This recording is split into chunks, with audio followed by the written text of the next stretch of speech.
All right, we are in Acts chapter 6, 1 through 7, and this is an important text for several reasons.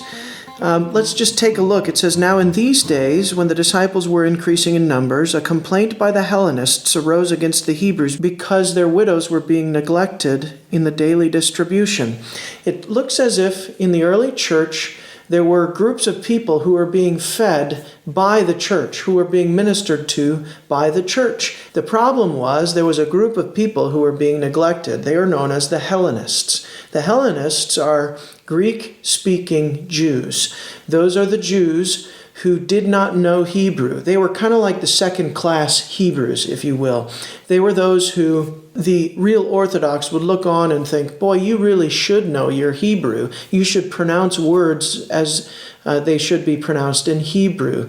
And if you don't, you're second class. Well, this bled over into the church, it seems, where the church was maybe missing this ministry. And so, in response, the church does not respond by shouting back. It does not respond by the elders having a hearing, trying to decide whether the complaint is valid or not. They don't even talk about it so much as say, okay, here's what we're going to do. "And the 12 summoned the full number of the disciples and said, 'It is not right that we should give up the preaching of the word of God to serve tables.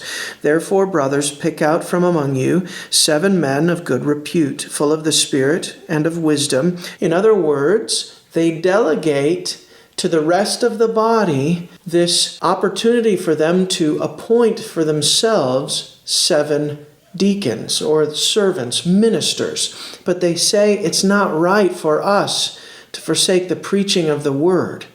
In other words, there's a higher priority in the church than feeding widows. Now, this is a shocking statement, and the reality is that was a shocking statement back then.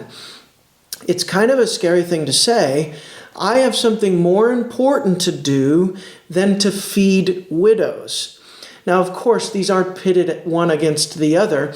The point is, the apostles knew that they had a role that God had appointed for them.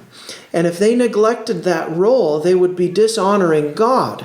So it is not that this role is more important. It is to say, for those who have been called to proclaim the gospel, if anything gets in the way of that, it's anathema. It's not right. It's not good for something to be in the way of the gospel of Jesus Christ. That's true in every home. If something becomes more important than the gospel of Jesus Christ, we need to refocus our priorities. Christ is the most important in our lives, and He is the one we need to be proclaiming.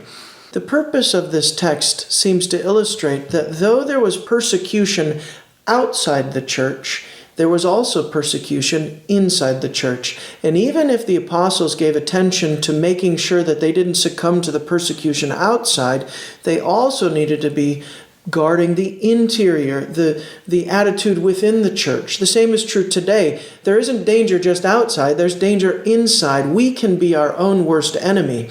And the tendency that we have, and it is still alive today, the tendency is for us to forsake the gospel of Jesus Christ to do other good things. But when we do that, that's a tragedy, and that's wrong. It's a sin, actually. And so I would encourage you, preach the gospel of Jesus Christ.